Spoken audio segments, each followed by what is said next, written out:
التوبہ نام۔ یہ سورہ دو ناموں سے مشہور ہے، ایک التوبہ، دوسرے البراۃ۔ توبہ اس لحاظ سے کہ اس میں ایک جگہ بعض اہل ایمان کے قصوروں کی معافی کا ذکر ہے، اور برات اس لحاظ سے کہ اس کے آغاز میں مشرکین سے بری الذمہ ہونے کا اعلان ہے۔ بسم اللہ نہ لکھنے کی وجہ۔ اس سورہ کی ابتدا میں بسم اللہ الرحمن الرحیم نہیں لکھی جاتی۔ اس کے متعدد وجوہ مفسرین نے بیان کیے ہیں، جن میں بہت کچھ اختلاف ہے، مگر صحیح بات وہی ہے جو امام رازی نے لکھی ہے کہ نبی صلی اللہ علیہ وسلم نے خود اس کے آغاز میں بسم اللہ نہیں لکھوائی تھی، اس لیے صحابہ کرام نے بھی نہیں لکھی اور بعد کے لوگ بھی اسی کی پیروی کرتے رہے۔ یہ اس بات کا مزید ایک ثبوت ہے کہ قرآن کو نبی صلی اللہ علیہ وسلم سے جوں کا توں لینے اور جیسا دیا گیا تھا ویسا ہی اس کو محفوظ رکھنے میں کس درجہ احتیاط و اہتمام سے کام لیا گیا ہے۔ زمانہ نزول و اجزائے سورہ۔ یہ سورہ 3 تقریروں پر مشتمل ہے۔ پہلی تقریر آغاز سورہ سے 5ویں رکوع کے آخر تک چلتی ہے۔ اس کا زمانہ نزول ذی قعد 9 ہجری یا اس کے لگ بھگ ہے۔ نبی صلی اللہ علیہ وسلم اس سال حضرت ابو بکر کو امیر الحاج مقرر کر کے مکہ روانہ کر چکے تھے کہ یہ تقریر نازل ہوئی، اور حضور نے فوراً سیدنا علی رضی اللہ عنہ کو ان کے پیچھے بھیجا تاکہ حج کے موقع پر تمام عرب کے نمائندہ اجتماع میں اسے سنائیں اور اس کے مطابق جو طرز عمل تجویز کیا گیا تھا اس کا اعلان کر دیں۔ دوسری تقریر رکوع 6 کی ابتدا سے رکوع 9 کے اختتام تک چلتی ہے، اور یہ رجب 9 ہجری یا اس سے کچھ پہلے نازل ہوئی، جبکہ نبی صلی اللہ علیہ وسلم غزوہ تبوک کی تیاری کر رہے تھے۔ اس میں اہل ایمان کو جہاد پر اکسایا گیا ہے اور ان لوگوں کو سختی کے ساتھ ملامت کی گئی ہے جو نفاق یا ضعف ایمان یا سستی و کاہلی کی وجہ سے راہ خدا میں جان و مال کا زیاں برداشت کرنے سے جی چرا رہے تھے۔ تیسری تقریر رکوع 10 سے شروع ہو کر سورہ کے 7 ختم ہوتی ہے، اور یہ غزوہ تبوک سے واپسی پر نازل ہوئی۔ اس میں متعدد ٹکڑے ایسے بھی ہیں جو انہی ایام میں مختلف مواقع پر اترے، اور بعد میں نبی صلی اللہ علیہ وسلم نے اشارہ الہی سے ان سب کو یکجا کر کے ایک سلسلہ تقریر میں منسلک کر دیا، مگر چونکہ وہ ایک ہی مضمون اور ایک ہی سلسلہ واقعات سے متعلق ہیں، اس لیے ربط تقریر میں کہیں خلل نہیں پایا جاتا۔ اس میں منافقین کی حرکات پر تنبیہ، غزوہ تبوک سے پیچھے رہ جانے والوں پر زجر و توبیخ، اور ان صادق الایمان لوگوں پر ملامت کے ساتھ معافی کا اعلان ہے جو اپنے ایمان میں سچے تو تھے مگر جہاد فی سبیل اللہ میں حصہ لینے سے باز رہے تھے۔ نزول ترتیب کے لحاظ سے پہلی تقریر سب سے آخر میں آنی چاہیے تھی، لیکن مضمون کی اہمیت کے لحاظ سے وہی سب سے مقدم تھی، اس لیے مصحف کی ترتیب میں نبی صلی اللہ علیہ وسلم نے اس کو پہلے رکھا اور بقیہ دونوں تقریروں کو مؤخر کر دیا۔ تاریخی پس منظر۔ زمانہ نزول کی تعیین کے بعد ہمیں اس سورہ کے تاریخی پس منظر پر ایک نگاہ ڈال لینی چاہیے۔ جس سلسلہ واقعات سے اس کے مضامین کا تعلق ہے اس کی ابتدا صلح حدیبیہ سے ہوتی ہے۔ حدیبیہ تک 6 سال کی مسلسل جد و جہد کا نتیجہ اس شکل میں رونما ہو چکا تھا کہ عرب کے تقریباً 1/3 حصے میں اسلام ایک منظم سوسائٹی کا دین، ایک مکمل تہذیب و تمدن اور ایک کامل با اختیار ریاست بن گیا تھا۔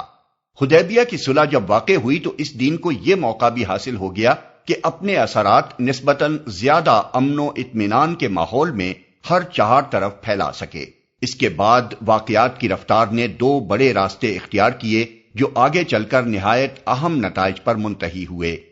ان میں سے ایک کا تعلق عرب سے تھا اور دوسرے کا سلطنت روم سے۔ عرب کی تسخیر۔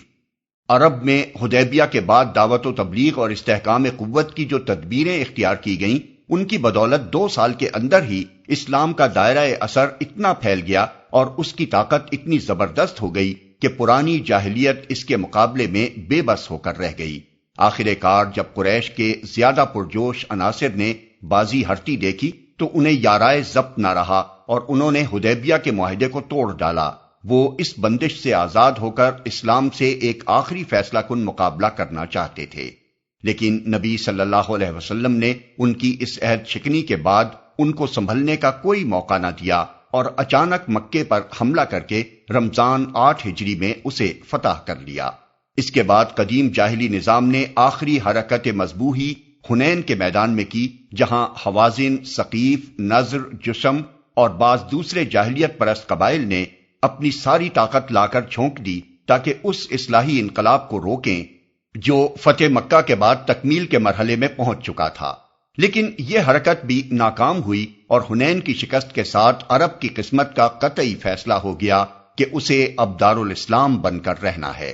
اس واقعے پر پورا 1 سال بھی نہ گزرنے پایا کہ عرب کا بیشتر حصہ اسلام کے دائرے میں داخل ہو گیا اور نظام جاہلیت کے صرف چند پراگندہ عناصر ملک کے مختلف گوشوں میں باقی رہ گئے۔ اس نتیجے کے حد کمال تک پہنچنے میں ان واقعات سے اور زیادہ مدد ملی جو شمال میں سلطنت روم کی سرحد پر اسی زمانے میں پیش آ رہے تھے۔ وہاں جس جرأت کے ساتھ نبی صلی اللہ علیہ وسلم 30,000 کا زبردست لشکر لے کر گئے اور رومیوں نے آپ کے مقابلے پر آنے سے پہلو تہی کر کے جو کمزوری دکھائی، اس نے تمام عرب پر آپ کی اور آپ کے دین کی دھاک بٹھا دی، اور اس کا ثمرہ اس صورت میں ظاہر ہوا کہ تبوک سے واپس آتے ہی حضور کے پاس عرب کے گوشے گوشے سے وفد پر وفد آنے شروع ہو گئے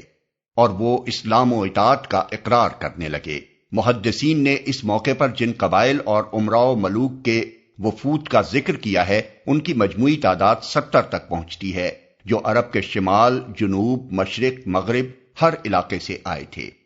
چنانچہ اسی کیفیت کو قرآن میں بیان کیا گیا ہے کہ جب اللہ کی مدد آ گئی اور فتح نصیب ہوئی اور تو نے دیکھ لیا کہ لوگ فوج در فوج اسلام میں داخل ہو رہے ہیں۔ غزوہ تبوک۔ رومی سلطنت کے ساتھ کشمکش کی ابتدا فتح مکہ سے پہلے ہی ہو چکی تھی۔ نبی صلی اللہ علیہ وسلم نے حدیبیہ کے بعد اسلام کی دعوت پھیلانے کے لیے جو وفود عرب کے مختلف حصوں میں بھیجے تھے ان میں سے ایک شمال کی طرف سرحد شام سے متصل قبائل میں بھی گیا تھا۔ یہ لوگ زیادہ تر عیسائی تھے اور رومی سلطنت کے زیر اثر تھے۔ ان لوگوں نے ذات الطلحہ یا ذات اطلح کے مقام پر اس وفد کے 15 آدمیوں کو قتل کر دیا اور صرف رئیس وفد کعب بن عمیر غفاری بچ کر واپس آئے۔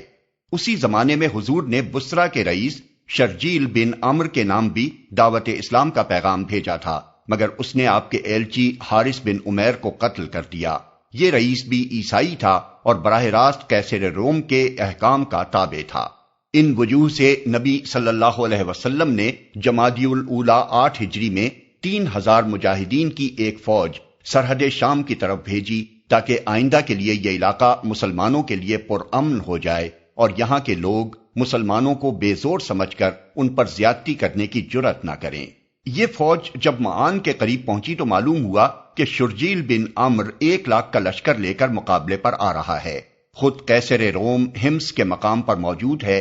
اور اس نے اپنے بھائی تھیوڈور کی قیادت میں 1 لاکھ کی مزید فوج روانہ کی ہے۔ لیکن ان خوفناک اطلاعات کے باوجود 30,000 سرفروشوں کا یہ مختصر دستہ آگے بڑھتا چلا گیا اور موتا کے مقام پر شرجیل کی 1 لاکھ فوج سے جا ٹکرایا۔ اس تحور کا نتیجہ یہ ہونا چاہیے تھا کہ مجاہدین اسلام بالکل پس جاتے، لیکن سارا عرب اور تمام شرق اوسط یہ دیکھ کر ششدر رہ گیا کہ 1 اور 33 کے اس مقابلے میں بھی کفار مسلمانوں پر غالب نہ آ سکے۔ یہی چیز تھی جس نے شام اور اس سے متصل رہنے والے نیم آزاد عربی قبائل کو، بلکہ عراق کے قریب رہنے والے نجدی قبائل کو بھی جو کسریٰ کے زیر اثر تھے اسلام کی طرف متوجہ کر دیا، اور وہ ہزاروں کی تعداد میں مسلمان ہو گئے۔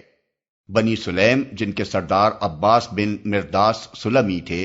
اور اشجع اور غطفان اور زبیان اور فزارہ کے لوگ اسی زمانے میں داخل اسلام ہوئے، اور اسی زمانے میں سلطنت روم کی عربی فوجوں کا ایک کمانڈر فردہ بن عمرو الجزامی مسلمان ہوا، جس نے اپنے ایمان کا ایسا زبردست ثبوت دیا کہ گرد و پیش کے سارے علاقے اسے دیکھ کر دنگ رہ گئے۔ قیصر کو جب فردہ کے قبول اسلام کی اطلاع ملی تو اس نے انہیں گرفتار کرا کے اپنے دربار میں بلوایا اور ان سے کہا کہ 2 چیزوں میں سے ایک کو منتخب کر لو، یا ترک اسلام جس کے نتیجے میں تم کو نہ صرف رہا کیا جائے گا بلکہ تمہیں اپنے عہدے پر بھی بحال کر دیا جائے گا، یا اسلام جس کے نتیجے میں تمہیں سزائے موت دی جائے گی۔ انہوں نے ٹھنڈے دل سے اسلام کو چن لیا اور راہ حق میں جان دے دی۔ یہی واقعات تھے جنہوں نے قیصر کو اس خطرے کی حقیقی اہمیت محسوس کرائی جو عرب سے اٹھ کر اس کی سلطنت کی طرف بڑھ رہا تھا۔ دوسرے ہی سال قیصر نے مسلمانوں کو غزوہ موتا کی سزا دینے کے لیے سرحد شام پر فوجی تیاریاں شروع کر دیں اور اس کے ماتحت غسانی اور دوسرے عرب سردار فوجیں اکٹھی کرنے لگے۔ نبی صلی اللہ علیہ وسلم اس سے بے خبر نہ تھے۔ آپ ہر وقت ہر اس چھوٹی سے چھوٹی بات سے بھی خبردار رہتے تھے جس کا اسلامی تحریک پر کچھ بھی موافق یا مخالف اثر پڑتا ہو۔ آپ نے ان تیاریوں کے معنی فوراً سمجھ لیے اور بغیر کسی تأمل کے قیصر کی عظیم الشان طاقت سے ٹکرانے کا فیصلہ کر لیا۔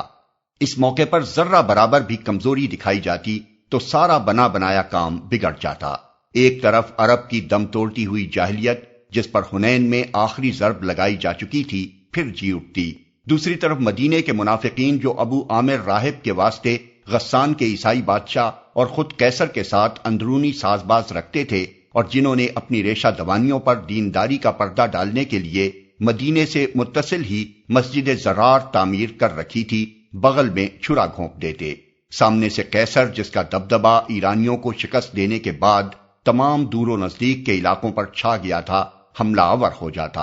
اور ان تین زبردست خطروں کی متحدہ یورش میں اسلام کی جیتی ہوئی بازی یکا یک مات کھا جاتی۔ اس لیے باوجود اس کے کہ ملک میں قحط سالی تھی، گرمی کا موسم پورے شباب پر تھا، فصلیں پکنے کے قریب تھیں، سواریوں اور سر و سامان کا انتظام سخت مشکل تھا، سرمایہ کی بہت کمی تھی اور دنیا کی دو سب سے بڑی طاقتوں میں سے ایک کا مقابلہ درپیش تھا، خدا کے نبی نے یہ دیکھ کر کہ یہ دعوت حق کے لیے زندگی و موت کے فیصلے کی گھڑی ہے، اسی حال میں تیاری جنگ کا اعلان عام کر دیا۔ پہلے تمام غزوات میں تو حضور کا قاعدہ تھا کہ آخر وقت تک کسی کو نہ بتاتے تھے کہ کدھر جانا ہے اور کس سے مقابلہ درپیش ہے، بلکہ مدینے سے نکلنے کے بعد بھی منزل مقصود کی طرف سیدھا راستہ اختیار کرنے کی بجائے پھیر کی راہ سے تشریف لے جاتے تھے۔ لیکن اس موقع پر آپ نے یہ بھی پردہ نہ رکھا اور صاف صاف بتا دیا کہ روم سے مقابلہ ہے اور شام کی طرف جانا ہے۔ اس موقع کی نزاکت کو عرب میں سب ہی محسوس کر رہے تھے۔ جاہلیت قدیمہ کے بچے کچے عاشقوں کے لیے یہ ایک آخری شعاع امید تھی اور روم و اسلام کی اس ٹکر کے نتیجے پر وہ بے چینی کے ساتھ نگاہیں لگائے ہوئے تھے، کیونکہ وہ خود بھی جانتے تھے کہ اس کے بعد پھر کہیں سے امید کی جھلک نہیں دکھائی دینی ہے۔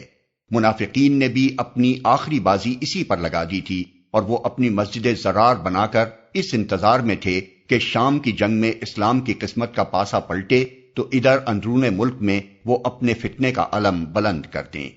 یہی نہیں بلکہ انہوں نے اس مہم کو ناکام کرنے کے لیے تمام ممکن تدبیریں بھی استعمال کر ڈالیں۔ ادھر مومنین صادقین کو بھی پورا احساس تھا کہ جس تحریک کے لیے 22 سال سے وہ سربکف رہے ہیں، اس وقت اس کی قسمت ترازو میں ہے۔ اس موقع پر جرأت دکھانے کے معنی یہ ہے کہ اس تحریک کے لیے ساری دنیا پر چھا جانے کا دروازہ کھل جائے، اور کمزوری دکھانے کے معنی یہ ہے کہ عرب میں بھی اس کی بساط الٹ جائے۔ چنانچہ اسی احساس کے ساتھ ان فدائیان حق نے انتہائی جوش و خروش سے جنگ کی تیاری کی۔ سر و سامان کی فراہمی میں ہر ایک نے اپنی بساط سے بڑھ کر حصہ لیا۔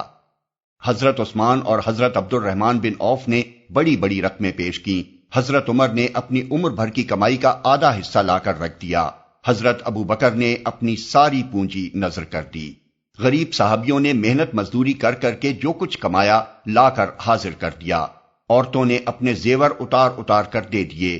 سرفروش والنٹریوں کے لشکر ہر طرف سے امنڈ امنڈ کر آنے شروع ہوئے اور انہوں نے تقاضا کیا کہ اسلحہ اور سواریوں کا انتظام ہو تو ہماری جانیں قربان ہونے کو حاضر ہیں۔ جن کو سواریاں نہ مل سکیں وہ روتے تھے اور اپنے اخلاص کی بے تابیوں کا اظہار اس طرح کرتے تھے کہ رسول پاک کا دل بھر آتا تھا۔ یہ موقع عملاً ایمان اور نفاق کے امتیاز کی کسوٹی بن گیا تھا، حتیٰ کہ اس وقت پیچھے رہ جانے کے معنی یہ تھے کہ اسلام کے ساتھ آدمی کے تعلق کی صداقت ہی مشتبہ ہو جائے۔ چنانچہ تبوک کی طرف جاتے ہوئے دوران سفر میں جو شخص پیچھے رہ جاتا تھا، صحابہ کرام نبی صلی اللہ علیہ وسلم کو اس کی خبر دیتے تھے اور جواب میں حضور برجستہ فرماتے تھے کہ جانے دو، اگر اس میں کچھ بھلائی ہے تو اللہ اسے پھر تمہارے ساتھ لا ملائے گا، اور اگر کچھ دوسری حالت ہے تو شکر کرو کہ اللہ نے اس کی جھوٹی رفاقت سے تم کو خلاصی بخشی۔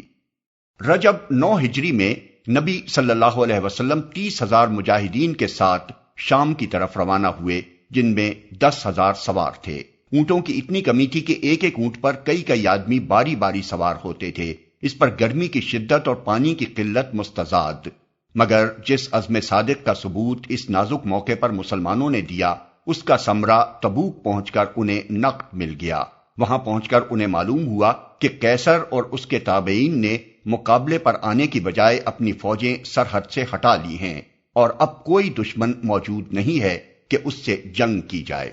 سیرت نگار بالعموم اس واقعے کو اس انداز سے لکھ جاتے ہیں کہ گویا وہ خبر ہی سرے سے غلط نکلی جو آن حضرت صلی اللہ علیہ وسلم کو رومی افواج کے اجتماع کے متعلق ملی تھی، حالانکہ دراصل واقعہ یہ تھا کہ قیصر نے اجتماع افواج شروع کیا تھا، لیکن جب آن حضرت صلی اللہ علیہ وسلم اس کی تیاریاں مکمل ہونے سے پہلے ہی مقابلے پر پہنچ گئے تو اس نے سرحد سے فوجیں ہٹا لینے کے سوا کوئی چارہ نہ پایا۔ غزوہ موتا میں 3,000 اور 1,00,000 کے مقابلے کی جو شان وہ دیکھ چکا تھا، اس کے بعد اس میں اتنی ہمت نہ تھی کہ خود نبی کی قیادت میں جہاں 30,000 فوج آ رہی ہو، وہاں وہ 1,00,000-2,00,000 آدمی لے کر میدان میں آ جاتا۔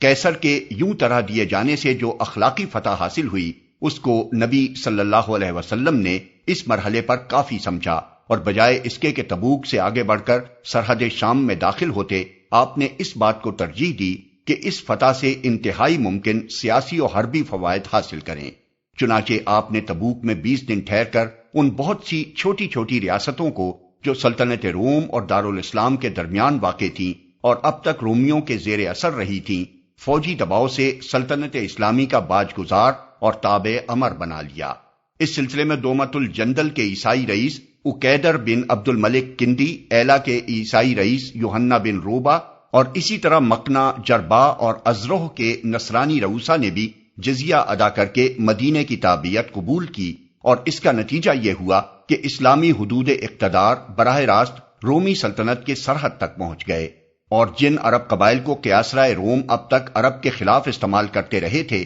اب ان کا بیشتر حصہ رومیوں کے مقابلے پر مسلمانوں کا معاون بن گیا۔ پھر اس کا سب سے بڑا فائدہ یہ ہوا کہ سلطنت روم کے ساتھ ایک طویل کشمکش میں الجھ جانے سے پہلے اسلام کو عرب پر اپنی گرفت مضبوط کر لینے کا پورا موقع مل گیا۔ تبوک کی اس فتح بلا جنگ نے عرب میں ان لوگوں کی کمر توڑ دی جو اب تک جاہلیت قدیمہ کے بحال ہونے کی آس لگائے بیٹھے تھے، خواہ وہ علانیہ مشرک ہوں یا اسلام کے پردے میں منافق بنے ہوئے ہوں۔ اس آخری مایوسی نے ان میں سے اکثر و بیشتر کے لیے اس کے سوا کوئی چارہ نہ رہنے دیا کہ اسلام کے دامن میں پناہ لیں، اور اگر خود نعمت ایمانی سے بہرہور نہ بھی ہوں تو کم از کم ان کی آئندہ نسلیں بالکل اسلام میں جذب ہو جائیں۔ اس کے بعد جو ایک برائے نام اقلیت شرک و جاہلیت میں ثابت قدم رہ گئی تھی، وہ اتنی بے بس ہو گئی تھی کہ اس اصلاحی انقلاب کی تکمیل میں کچھ بھی مانے نہ ہو سکتی تھی جس کے لیے اللہ نے اپنے رسول کو بھیجا تھا۔ مسائل و مباحث۔ اس پس منظر کو نگاہ میں رکھنے کے بعد ہم بآسانی ان بڑے بڑے مسائل کا احصاء کر سکتے ہیں جو اس وقت درپیش تھے اور جن سے سورہ توبہ میں تعرض کیا گیا ہے۔ ایک،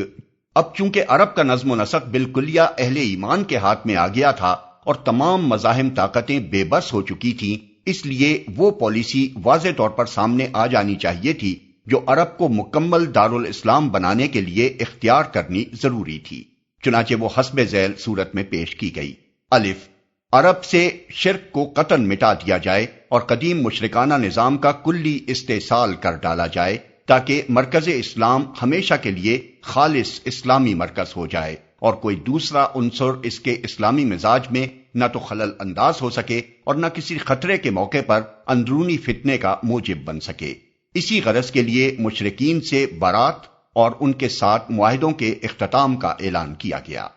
ب، کعبہ کا انتظام اہل ایمان کے ہاتھ میں آ جانے کے بعد یہ بالکل نامناسب تھا کہ جو گھر خالص خدا کی پرستش کے لیے وقف کیا گیا تھا اس میں بدستور شرک ہوتا رہے اور اس کی تولیت بھی مشرکین کے قبضے میں رہے۔ اس لیے حکم دیا گیا کہ آئندہ کعبے کی تولیت بھی اہل توحید کے قبضے میں رہنی چاہیے اور بیت اللہ کے حدود میں شرک و جاہلیت کی تمام رسمیں بھی بزور بند کر دینی چاہیے، بلکہ اب مشرکین اس گھر کے قریب پھٹکنے بھی نہ پائیں تاکہ اس بنائے ابراہیمی کے آلودہ شرک ہونے کا کوئی امکان باقی نہ رہے۔ جیم، عرب کی تمدنی زندگی میں رسوم جاہلیت کے جو آثار ابھی تک باقی تھے، ان کا جدید اسلامی دور میں جاری رہنا کسی طرح درست نہ تھا، اس لیے ان کے استحصال کی طرف توجہ دلائی گئی۔ نسی کا قاعدہ ان رسوم میں سب سے زیادہ بدنما تھا، اس لیے اس پر براہ راست ضرب لگائی گئی، اور اسی ضرب سے مسلمانوں کو بتا دیا گیا کہ بقیہ آثار جاہلیت کے ساتھ انہیں کیا کرنا چاہیے۔ 2. عرب میں اسلام کا مشن پایہ تکمیل کو پہنچ جانے کے بعد دوسرا اہم مرحلہ جو سامنے تھا وہ یہ تھا کہ عرب کے باہر دین حق کا دائرہ اثر پھیلایا جائے۔ اس معاملے میں روم و ایران کی سیاسی قوت سب سے بڑی سد راہ تھی، اور ناگزیر تھا کہ عرب کے کام سے فارغ ہوتے ہی اس سے تصادم ہو۔ نیز آگے چل کر دوسرے غیر مسلم سیاسی اور تمدنی نظاموں سے بھی اسی طرح سابقہ پیش آنا تھا۔ اس لیے مسلمانوں کو ہدایت کی گئی کہ عرب کے باہر جو لوگ دین حق کے پیرو نہیں ہیں، ان کی خود مختارانہ فرما روائی کو بزور شمشیر ختم کر دو، تاکہ وہ اسلامی اقتدار کے تابع ہو کر رہنا قبول کر لیں۔ جہاں تک دین حق پر ایمان لانے کا تعلق ہے، ان کو اختیار ہے کہ ایمان لائیں یا نہ لائیں، لیکن ان کو یہ حق نہیں ہے کہ خدا کی زمین پر اپنا حکم جاری کریں اور انسانی سوسائٹیوں کی زمام کار اپنے ہاتھ میں رکھ کر اپنی گمراہیوں کو خلق خدا پر اور ان کی آنے والی نسلوں پر زبردستی مسلط کرتے رہیں۔ زیادہ سے زیادہ جس آزادی کے استعمال کا انہیں اختیار دیا جا سکتا ہے، وہ بس اسی حد تک ہے کہ خود اگر گمراہ رہنا چاہتے ہیں تو رہیں، بشرطے کہ جزیہ دے کر اسلامی اقتدار کے مطیع بنے رہیں۔ 3. تیسرا اہم مسئلہ منافقین کا تھا، جن کے ساتھ اب تک وقتی مصالح کے لحاظ سے چشم پوشی اور درگزر کا معاملہ کیا جا رہا تھا۔ اب کیونکہ بیرونی خطرات کا دباؤ کم ہو گیا تھا، بلکہ گویا نہیں رہا تھا، اس لیے حکم دیا گیا کہ آئندہ ان کے ساتھ کوئی نرمی نہ کی جائے، اور وہی سخت برتاؤ ان چھپے ہوئے منکرین حق کے ساتھ بھی ہو جو کھلے منکرین حق کے ساتھ ہوتا تھا۔ چنانچہ یہی پالیسی تھی جس کے مطابق نبی صلی اللہ علیہ وسلم نے غزوہ تبوک کی تیاری کے زمانے میں سویلم کے گھر میں آگ لگوا دی، جہاں منافقین کا ایک گروہ اس غرض سے جمع ہوتا تھا کہ مسلمانوں کو شرکت جنگ سے باز رکھنے کی کوشش کرے، اور اسی پالیسی کے تحت تبوک سے واپس تشریف لاتے ہی نبی صلی اللہ علیہ وسلم نے پہلا کام یہ کیا کہ مسجد زرار کو ڈھانے اور جلا دینے کا حکم دے دیا۔ 4. مومنین صادقین میں اب تک جو تھوڑا بہت ضعف عزم باقی تھا، اس کا علاج بھی ضروری تھا، کیونکہ اسلام عالمگیر جدوجہد کے مرحلے میں داخل ہونے والا تھا، اور اس مرحلے میں جبکہ اکیلے مسلم عرب کو پوری غیر مسلم دنیا سے ٹکرانا تھا، ضعف ایمان سے بڑھ کر کوئی اندرونی خطرہ اسلامی جماعت کے لیے نہ ہو سکتا تھا۔ اس لیے جن لوگوں نے تبوک کے موقع پر سستی و کمزوری دکھائی تھی، ان کو نہایت شدت کے ساتھ ملامت کی گئی۔ پیچھے رہ جانے والوں کے اس فعل کو کہ وہ بلا عذر معقول پیچھے رہ گئے، بجائے خود ایک منافقانہ طرز عمل اور ایمان میں ان کے ناراست ہونے کا ایک بیان ثبوت قرار دیا گیا، اور آئندہ کے لیے پوری صفائی کے ساتھ یہ بات واضح کر دی گئی کہ اعلاء کلمت اللہ کی جد و جہد اور کفر و اسلام کی کشمکش ہی وہ اصلی کسوٹی ہے جس پر مومن کا دعوی ایمان پرکھا جائے گا۔ جو اس آویزش میں اسلام کے لیے جان و مال اور وقت و محنت صرف کرنے سے جی چرائے گا، اس کا ایمان معتبر ہی نہ ہوگا، اور اس پہلو کی کسر کسی دوسرے مذہبی عمل سے پوری نہ ہو سکے گی۔ ان امور کو نظر میں رکھ کر سورہ توبہ کا مطالعہ کیا جائے تو اس کے تمام مضامین بآسانی سمجھ میں آ سکتے ہیں۔